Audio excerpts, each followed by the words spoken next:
What the fuck am I looking at? What? Okay, I'm just... Oh, you know what? I'm gonna pick it up here. I was trying to fast forward back to the place where I was, and this happened? And I'm not sure what... Okay, game seems to be...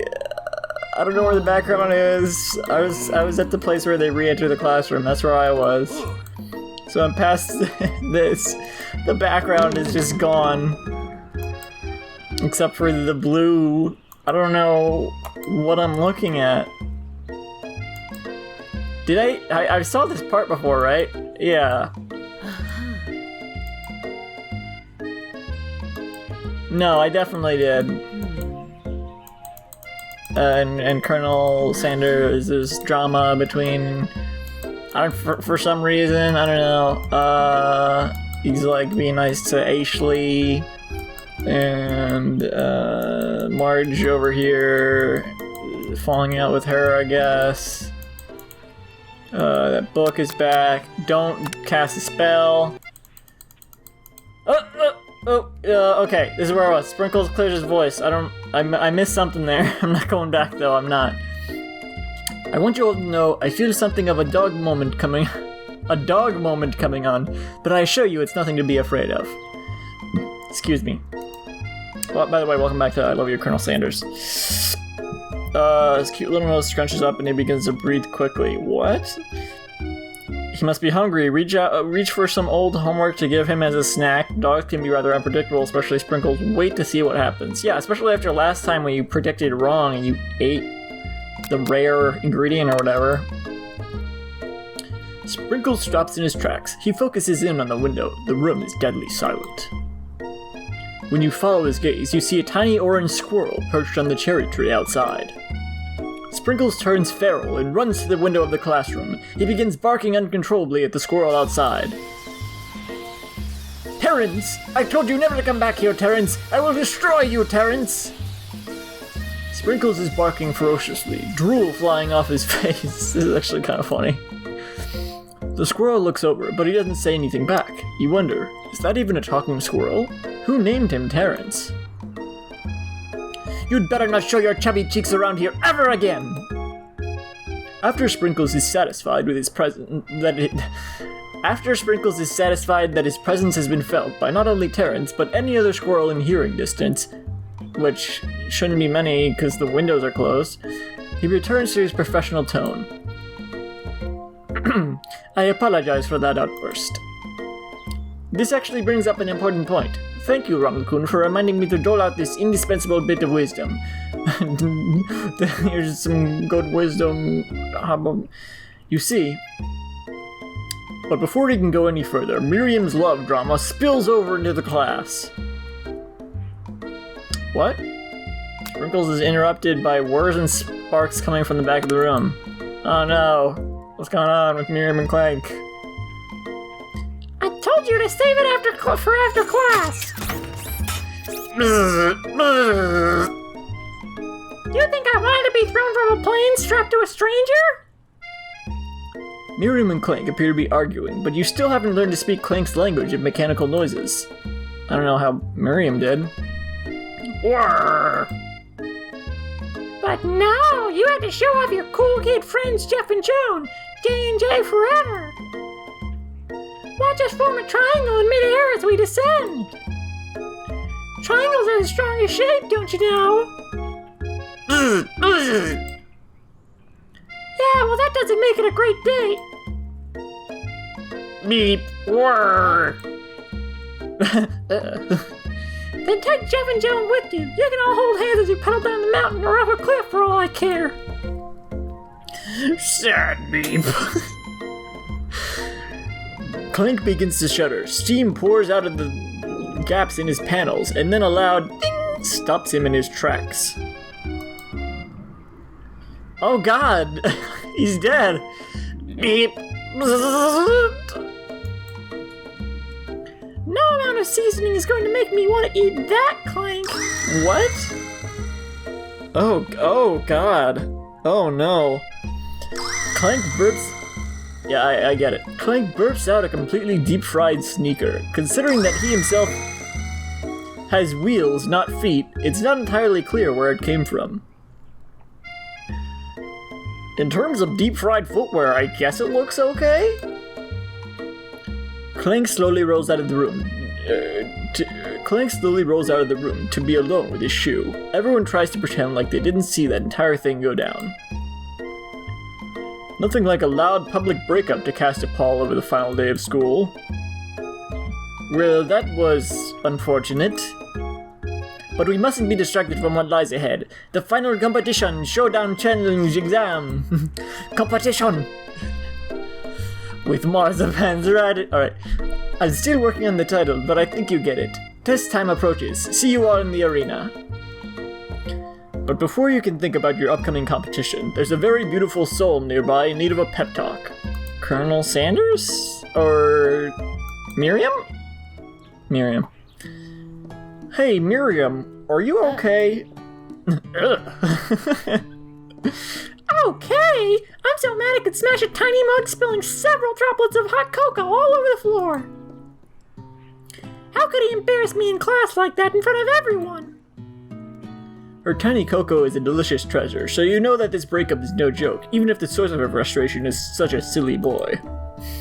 Is he a boy?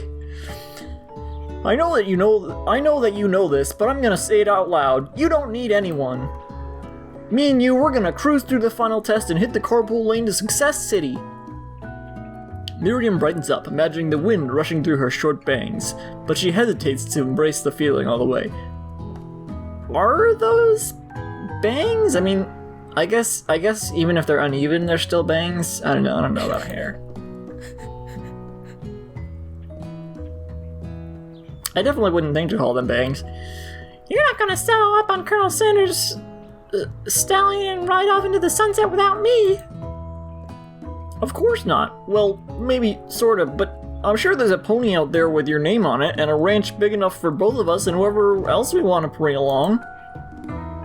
If it's not Pop or Clank or anyone else you meet today, tomorrow, or this whole year, so what? You're a special person who shouldn't settle for the first someone to show a little interest anyhow. Miriam gives you a big hug and wipes the tears from her cheeks.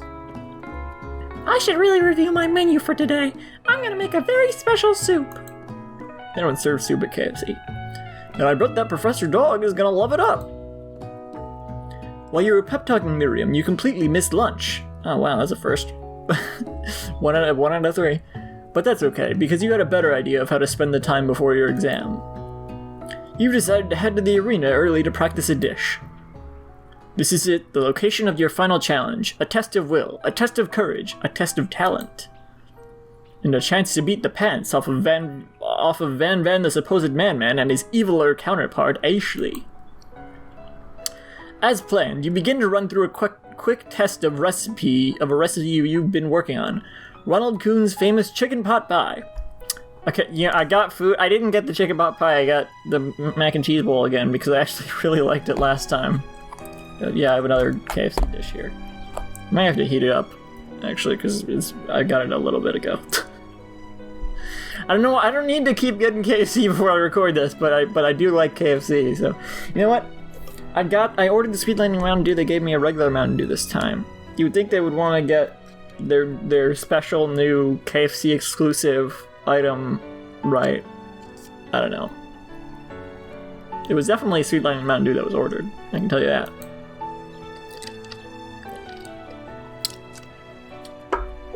After practicing for months, making this dish comes second nature to you, and you're able to quickly get a fresh pot pie in the oven. But as soon as you do... I'm wondering if they even put it in the oven. I don't think they do, because there's no bottom crust. Your cram session is interrupted by Colonel Sanders. Ronald Coon, what are you doing here? There's still time before the final exam. Oh, just taking it all in. I'm big into visualizing success. I'm looking at my station and picturing victory. The pot pie has begun to bake, and the smell is slowly filling the space around you. Visualizing, huh? That's too bad. I was hoping you were here cooking something delicious. You'd usually happily share your food with anyone who is hungry. The last time you let Colonel Sanders get in your head, it cost you a cook-off.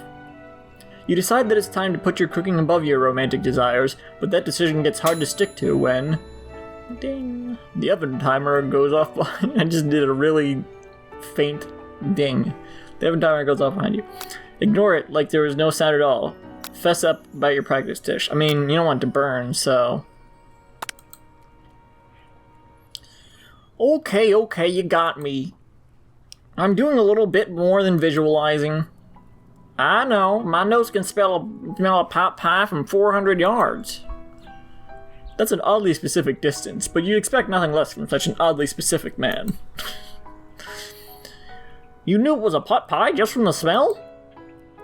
Not just a pot pie, but a chicken pot pie with an all-butter crust. Okay. And my nose is telling me something else. Oh no, is it burning? I mean, the timer went off. No, I can smell that it was made with a heaping helping of TLC, the Learning Channel. But it'll probably start burning any second if you don't pull it out. I mean, come on. The moment of truth. Yep, that looks like KFC chicken pot pie, alright. Wow. I like how his voice actor clearly doesn't have a southern accent. You can tell even from like the awes and the... It's the best pot pie I've ever tasted. I've always loved country cooking, and I could eat this all day. There's no time left. The final showdown is about to begin. Sprinkles lays down the ground rules. Oh god, there are no rules! That is, except to cook with everything you've got. You step up for the cook-off. You step up for the cook-off of a lifetime. You decide that mac and cheese plus the pot pie you've been practicing are just the dishes that'll push you over the edge to victory. We got mac and cheese right here.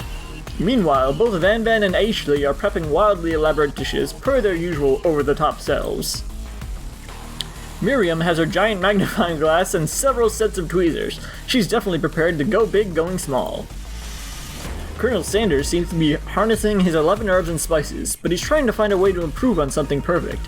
His original recipe, fried chicken. This whole game literally is just an advertisement for the mac and cheese bowl, isn't it?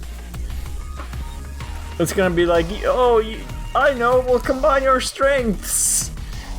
And there's also chicken pot pie. The intensity, which is funny because those are literally the two things I ate during this playthrough. And potato wedges, which they haven't shown. I think they mentioned it at one point. The intensity in the room starts at full 10 out of 10 with a frenzy of action. Everyone is calling out really cool special cooking moves as they prepare their food. Wow, this is getting serious. Colonel Sanders batters his chicken as it levitates through the air. I was gonna like stop the episode before it starts. I don't really know where a good stopping point is. Egg Wars! Miriam furiously injects ingredients into an itty-bitty pot of broth. Best friend, Baster Blaster! Van Van flexes his pectorals as he chops open a sea urchin. Let's rock and ride! So he's admitting he does steroids. Ashley scoops her pastries off the tray with lightning speed. Shiloh personality spatula! Even Clank gets in on it. 5-dial pressure point chicken cooking technique! Wait, when did Clank learn to speak English? It's the singularity, as was foretold! We mustn't let it happen, or the appliance uprising will take us all! What the fuck? Self-destruct. Van Gogh quickly unplugs Clank and rolls him out the back door of the arena. What the fuck was that? As you frantically prepare your dish, you notice Ashley has her spellbook out. Is she going to use some dark magic to turn the tide? You've got a book of your own, and you're desperate not to see her win another battle. Should you take this opportunity to fight magic with magic, even if it's almost certainly evil magic? Well, I guess we'll find out next time on perhaps the final episode of I Love You, Colonel Sanders. She's got like a fucking Kingdom Hearts ass cleaver over there. Alright, well... I'm gonna start eating. Bye.